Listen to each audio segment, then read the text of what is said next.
Gold trusted gold buyers తాకట్టులో ఉన్న బంగారాన్ని విడిపించి ఈ రోజు ఉన్న మార్కెట్ ధరకే కొనబడును. మరిన్ని వివరాలకు సంప్రదించండి 7771077720.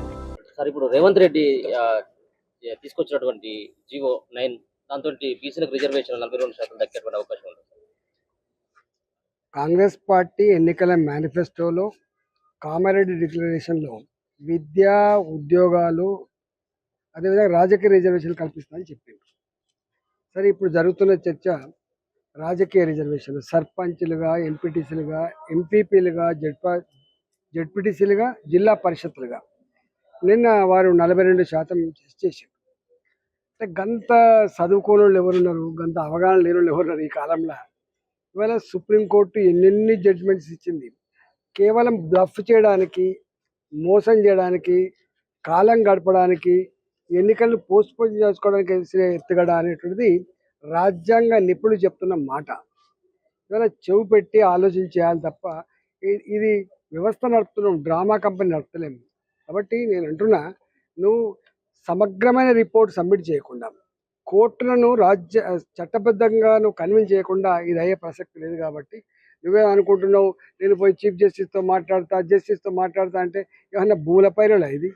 రేపు అక్కడ ఉన్న కోర్టు రాజ్యాంగానికి లోబడి పనిచేయాలి తప్ప దానికి భిన్నంగా పనిచేసే పరిస్థితి లేదు. కాబట్టి ఇది రాజ్యాంగబద్ధమైంది. కాబట్టి ఇవాళ రేవంత్ రెడ్డి గారు ఇట్లాంటి వాటిని బంద్ చేసి సమగ్రంగా నువ్వు ఇట్లా ఇస్తాను, ఇప్పుడు ఏ పార్టీకి ఆ పార్టీ ఇచ్చుకోవాలి, కోర్టులు కొట్టేసినాయి, కోర్టులే అడ్డుకుంటున్నాయి, మాకు మాత్రం విల్ పవర్ ఉంది, ఇవన్నీ ఎందుకండి? నేను అడుగుతున్నాం, నిజంగానే కనుక నీకు బీసీలకు 42% ఇవ్వాలనే విల్ పవర్ ఉంటే ఎందుకో మంత్రివర్గంలో దానికైతే రిజర్వేషన్ లేవు, దానికి ఎవరు అభ్యంతరం లేదు, దాని రాజ్యాంగ సవరణ అక్కర్లేదు, ఇయ్యలేకపోయినాను.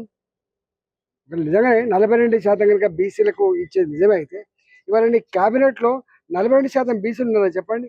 నేను మా పొన్నం ప్రభాకర్ గారు చూసిన, కాంగ్రెస్ పార్టీ చిత్తశుద్ధితో ఇవ్వడానికి ప్రయత్నం చేస్తుంది, ఎవరు అడ్డుకోవద్దని చెప్పి. ఎవరు అడ్డుకుంటారు? చట్టం ఉంటుంది, చట్టం అడ్డుకుంటుంది. చట్టబద్ధంగా ఏర్పడ్డ ఒక ప్రభుత్వం చట్టాన్ని అపహాస్యం చేసే ప్రయత్నం చేస్తే అడ్డుకుంటుంది చట్టం. ఆ విషయం మర్చిపోవద్దు. ఇప్పటికైనా డ్రామా కంపెనీలని బంద్ పెట్టి భూమి మీదకి వచ్చి ఏం చేయబోతున్నావు చెప్పమని చెప్పి కోరుతున్నా. తక్షణమే ఎన్నికలు నిర్వహించమని చెప్పి కోరుతున్నా. అసెంబ్లీలో మేము తీర్మానం చేసినాము, ఒక పక్కన మరో పక్కన జీవో ఇచ్చినాం. 9th షెడ్యూల్లో మాత్రం చేసేది బీజేపీ పార్టీ బీసీలు మోసం చేస్తుంది. ఒకసారి తమిళనాడుకు పోయి అక్కడ విద్యా ఉద్యోగాల్లో 69% రిజర్వేషన్ ఎట్లా సాధించబడిందో స్టడీ చేసుకొని రమ్మని చెప్పండి.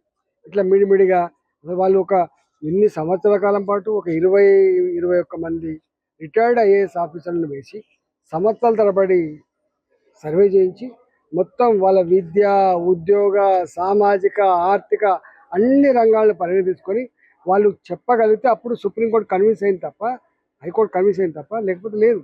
తెలుగులో న్యూస్ కి ఫాస్టెస్ట్ యాప్ ఇప్పుడు టోటల్లీ న్యూ అవతార్లో జస్ట్ 5 సెకండ్స్ లో కంప్లీట్ న్యూస్. సోషల్ మీడియాలో ట్రెండ్స్ కి one stop solution. Live TV app voice search option తో ఇప్పుడే డౌన్లోడ్ చేయండి లేదా అప్డేట్ అయిపోండి. యాప్ లింక్ డిస్క్రిప్షన్ లో ఉంది.